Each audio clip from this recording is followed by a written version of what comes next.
Hello amigos, कैसे हो आप लोग। दोस्तों, अगर आप कोई ऐसे शहर में जाएं जहां रोड्स बिल्कुल नए, बिल्डिंग शाइनिंग, माल्स इतने बड़े कि अंदर फुटबॉल खेला जा सकता है, लेकिन आवाज़ किसी की भी नहीं, खामोशी इतनी कि अगर आदमी चीख भी दे तो 15 बिल्डिंग्स तक उसकी एको सुनाई देगी।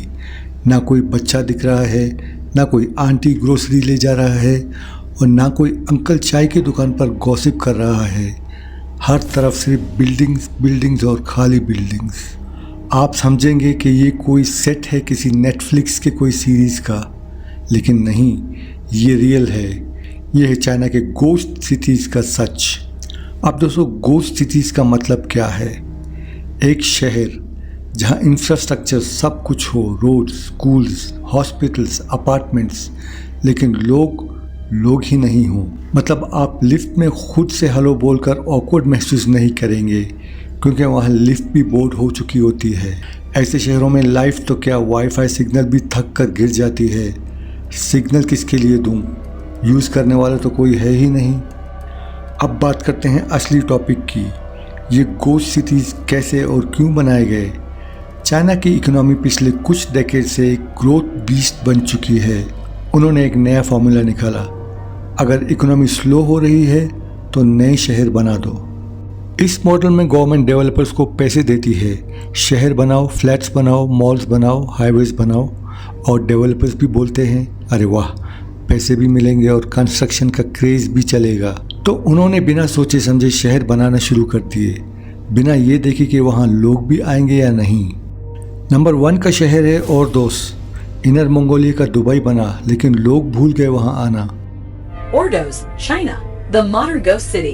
Ordos, located in Inner Mongolia, was once hailed as the future of urban living, with state-of-the-art buildings and a layout designed to accommodate over 1 million people. Built in the early 2000s during China's real estate boom, the city was intended to be a thriving hub for commerce and residential life. 2001 में ओर्दोस नाम का एक शहर बनाया गया, जिसमें 10 लाख लोगों के लिए कैपेसिटी थी। High end apartments, wide roads, football stadiums, library और आईफल टावर जैसे स्ट्रक्चर भी डाल देते अगर डिमांड होती। लेकिन ग्राउंड रियलिटी 2020 तक सिर्फ लगभग 1 लाख लोग रहते थे वहाँ, और उनमें से भी काफ़ी लोग वापस चले गए ये कह के, यहाँ तो लोनलीनेस ने ब्रेकअप कर लिया है मुझसे। शॉपिंग मॉल में सिर्फ एक वॉचमैन और एक बोर्ड सेलमैन होता था, और वो भी एक दूसरे को टिकटॉक पर व्यूज़ दिलवा रहे थे या तो पबजी खेल रहे थे।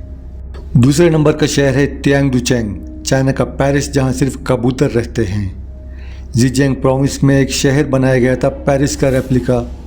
बड़ी आईफल टावर की कॉपी थी वहाँ पे। फ्रेंच आर्किटेक्चर, फाउंटेन्स और रोमांटिक वॉकवेज। लेकिन सिर्फ एक प्रॉब्लम थी, रोमांस करने वाले लोग नहीं थे। ये सिटी सिर्फ फ़ोटोज़ के लिए था, फीलिंग्स के लिए नहीं। आईफल टावर के नीचे अगर आप गिटार भी लेके बैठें तो सुनने वाला सिर्फ एक कैमरा ही होगा, वो भी सीसीटीवी वाला। तीसरा शहर है चैंगोंग, जहाँ कॉलेजेस तो हैं पर स्टूडेंट्स नहीं। यूनान प्रोविंस का ये शहर बनाया गया था स्टूडेंट्स और प्रोफेशनल्स के लिए। हाईटेक कॉलेजेस, वाइड कैंपसेस और हॉस्टल्स, लेकिन ये हॉस्टल्स इतने खाली थे कि वहाँ भूत भी रहने का ट्राई करके वापस चले जाते थे, ये कह कर के यार यहाँ तो हम भी बोर हो जाएंगे। लेकिन ऐसा क्यों हुआ? यहाँ आता है चाइना का build first people later model. सोचा गया था कि लोग बाद में आएंगे, लेकिन लोगों ने कहा भाई तुम्हें तो शहर बनाई है, लेकिन जॉब्स कहाँ हैं, ज़िंदगी कहाँ है। एक शहर सिर्फ बिल्डिंग से नहीं बनता, उसमें चाय की दुकान होती है, नेबरहुड होता है, शादी के कार्ड्स बढ़ते हैं और सबसे इम्पोर्टेंट लोग होते हैं। वरना तो बिल्डिंग्स में एसी भी लगे हों और कोई ओए सुन कहने वाला नहीं तो फीलिंग्स ही नहीं आती। मिडिल क्लास चाइनीज़ लोग रियल एस्टेट में इन्वेस्ट तो करते हैं, लेकिन रहने के लिए नहीं, बस रीसेल के लिए। रिजल्ट, हर दूसरे घर में ताला लगा होता है। एक बिल्डिंग में 40 फ्लैट्स और सिर्फ एक फ्लैट में लाइट जल रही होती है, वो भी ऑटोमेटिक टाइमर से। तो शहर बनता गया लेकिन लोग नहीं आए। ये तो ऐसा है कि जैसे शादी का हॉल बुक करवा लिया हो, डीजे भी बुलाया हो, लेकिन दूल्हा दुल्हन नहीं आए। तो क्या ये सब फालतू शहर बस गए?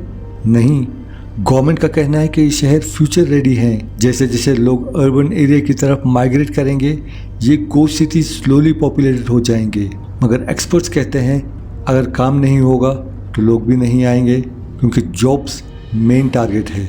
यानी ये सिटी सिर्फ गूगल मैप्स में अच्छे लगते हैं, ज़मीन पर थोड़ा लोनली हैं। और सबसे इम्पोर्टेंट सवाल, अगर आपको एक महीने किसी गोस्ट सिटी में रहना पड़ जाए तो क्या आप रह पाएंगे? लिफ्ट खुद से बात करेगी और फ्रिज भी पूछेगी, भाई तू ही मेरा मालिक है या मैं भी फ्री हूँ? दोस्तों, अगर आप अब तक वीडियो देख रहे हैं तो आप गोस्ट सिटी के वो इंसान हैं जो सच में वहाँ रह गए। सब्सक्राइब ज़रूर करें, वरना आपका नोटिफिकेशन बेल भी गोस्ट मोड में चला जाएगा। और कमेंट करके बताएं आप किस सिटी का चाइना क्लोन देखना चाहते हैं। दोस्तों, चाइना के ये गोस्ट सिटीज़ दुनिया को ये सीख देते हैं कि डेवलपमेंट सिर्फ कंक्रीट से नहीं होता। रियल डेवलपमेंट तब होती है जब लोग रहते हैं, कनेक्शन बनते हैं और ज़िंदगी चलती है। आज ये शहर खाली हैं, कल हो सकता है कि एशिया के टॉप बिजनेस हब्स बन जाएं, लेकिन तब तक ये सिर्फ एक रिमाइंडर है कि प्रोग्रेस बिना प्लानिंग के भी लोनली हो सकता है। अपना और अपनों का ख्याल रखें।